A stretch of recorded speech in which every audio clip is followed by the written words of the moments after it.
Sono periodi nella vita di un personaggio pubblico in cui sembra che tutto ruoti attorno a lui, non perché abbia fatto qualcosa di clamoroso, ma perché diventa un punto magnetico dell'attenzione collettiva.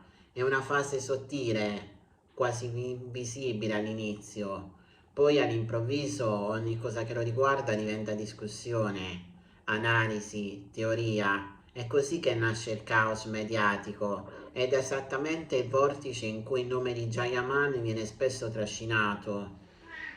Ciao a tutti ragazzi, io sono Newspage, il vostro reporter di fiducia e oggi sono ritornato a parlare di Jayaman. Ma prima di tutto vi ricordo di iscrivervi al canale e di lasciare un bel like per favore. Ed ora continuiamo. La sua storia parte in modo diverso da come molti immaginano, non nasce nel mondo dello spettacolo. Il suo percorso è fatto di studio, disciplina, rigore mentale, una formazione solida, una mente strutturata, un carattere determinato.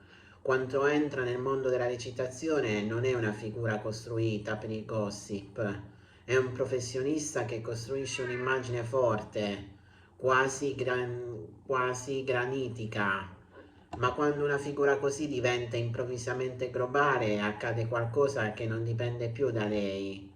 Il pubblico si limita a guardare, vuole capire, interpretare, possedere pezzi di quella vita e quando non trova risposte le inventa.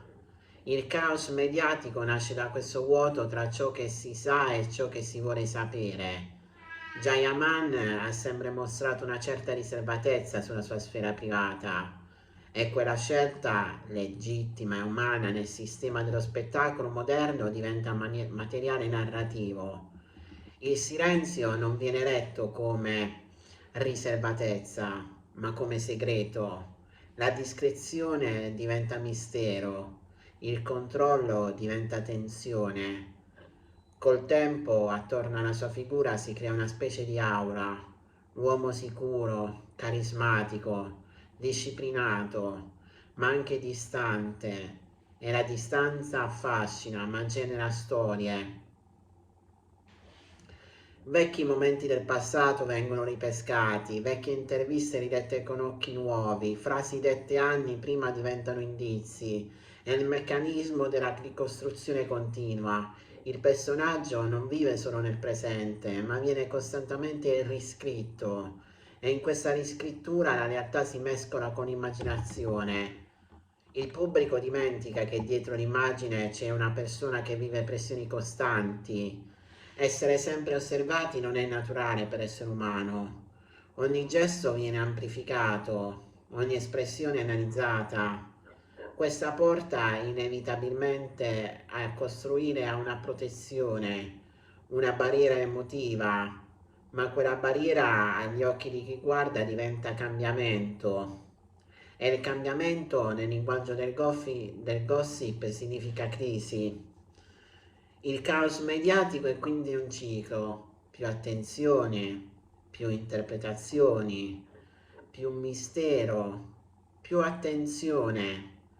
Jayaman diventa il centro di questo ciclo, non per eventi eclatanti, ma perché la sua figura si presta perfettamente ad essere simbolica. È l'uomo che appare forte, ma che il pubblico vuole vedere vulnerabile. È l'attore di successo che diventa anche personaggio narrativo. I social amplificano tutto, ogni foto diventa analisi, ogni assenza diventa teoria. Il pubblico non segue solo una carriera, segue una storia che sente di dover completare. Ma la realtà è meno teatrale, spesso il caos non è altro che il rumore prodotto dall'attenzione costante, una tempesta di parole che gira attorno a una persona che magari sta solo vivendo una fase normale della propria vita. La vera verità più profonda è questa. Quando una persona diventa famosa smette di controllare completamente la propria immagine. L'immagine diventa proprietà collettiva. Ognuno ne prende un pezzo, lo interpreta, lo modifica. E così nasce il mito, e insieme al mito il caos. La mia riflessione finale è quasi filosofica. Noi viviamo in un'epoca in cui la realtà da sola non basta più, deve essere drammatizzata, spietata, caricati di significati nascosti, ma la vita vera non funziona così, è fatta di silenzi, momenti neutri, stanchezza, riflessioni private. Forse il vero mistero non è cosa stia succedendo a Jayaman, forse il mistero è perché abbiamo così bisogno che stia succedendo qualcosa.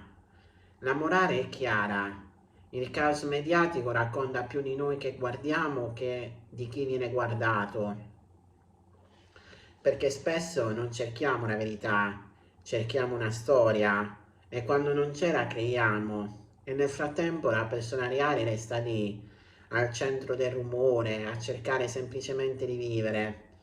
Bene ragazzi, il video di oggi finisce qui, spero che questo video sia stato di vostro gradimento, vi invito ad iscrivervi al canale, di lasciare un bel like, di condividere il video su tutte le pagine social e dal vostro reporter di fiducia è tutto.